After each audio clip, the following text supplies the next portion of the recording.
Hello friends, അങ്ങനെ ചെമ്പനീർപ്പൂവ് പുതിയ പ്രൊമോയിൽ നമ്മുടെ വർഷയുടെയും ശ്രീകാന്തിന്റെയും ആഘോഷം വെഡിങ് ആനിവേഴ്സറിയൊക്കെ തകൃതിയായിട്ട് മുന്നോട്ട് പോകുന്നു.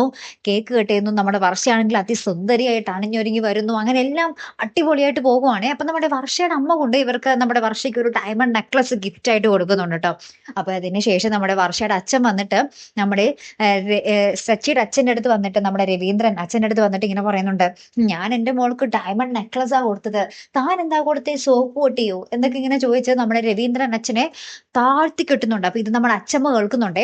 ആ അച്ഛമ്മക്കാണെങ്കിൽ കലിതുള്ളി നിൽക്കുമല്ലോ. എന്നിട്ട് അച്ഛമ്മ നമ്മുടെ ഈ വർഷയുടെ അച്ഛൻ ഇങ്ങനെ ഫോൺ ചെയ്തുകൊണ്ടിരിക്കുന്ന സമയത്ത് നമ്മുടെ അച്ഛമ്മ ഉണ്ടല്ലോ, മറ്റേ ഒളിമ്പിനെന്തോണി അതിൽ നമ്മുടെ എന്താ മോഹൻലാലിന്റെ അമ്മൂമ്മ വന്നിട്ട് മറ്റേ ജഗതിക്കിട്ടൊരു കുത്ത് കൊടുക്കൂല്ലേ പൊക്കിളിനിട്ട്, അതേപോലെ പെട്ടലിക്കിട്ടൊരു കുത്ത് കൊടുക്കുക.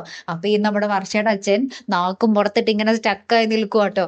അപ്പോഴത്തേക്കും ഈ ഒരു കാഴ്ച നമ്മുടെ സച്ചി കാണുന്നുണ്ട്. അപ്പൊ സച്ചി പറയുക, അച്ഛമ്മ എനിക്കും കൂടി വിദ്യ പഠിപ്പിച്ചു തരുമോ എന്ന് ചോദിക്കുക. അപ്പൊ അച്ഛമ്മ പറയുന്നുണ്ട്, നിനക്ക് പഠിപ്പിക്കൂല, പക്ഷെ ഞാൻ രേവതി മോളെ പഠിപ്പിച്ചു കൊടുക്കും എന്ന് പറയും. അപ്പൊ രേവതി പറയുകയാണെ, എനിക്കല്ലേലും പഠിപ്പിച്ചു തന്നെ അച്ഛമ്മ, എനിക്ക് ചില സമയം ഇത് ആവശ്യം വരും എന്ന് സച്ചിനെ നോക്കി ഇങ്ങനെ പറയുന്ന ഒരു രംഗങ്ങളൊക്കെ തന്നെ കേട്ടോ കൂട്ടുകാരെ. ഏറ്റവും ഒടുവിൽ നമുക്ക് കാണുവാൻ സാധിച്ചത് ഒരു കിടിലൻ പ്രൊമോ തന്നെയായിരുന്നു കേട്ടോ. നമുക്ക് നോക്കാം. അപ്പൊ അടുത്തൊരു വീഡിയോയുമായി വരുന്നത് വരയ്ക്കും ഗുഡ് ബൈ.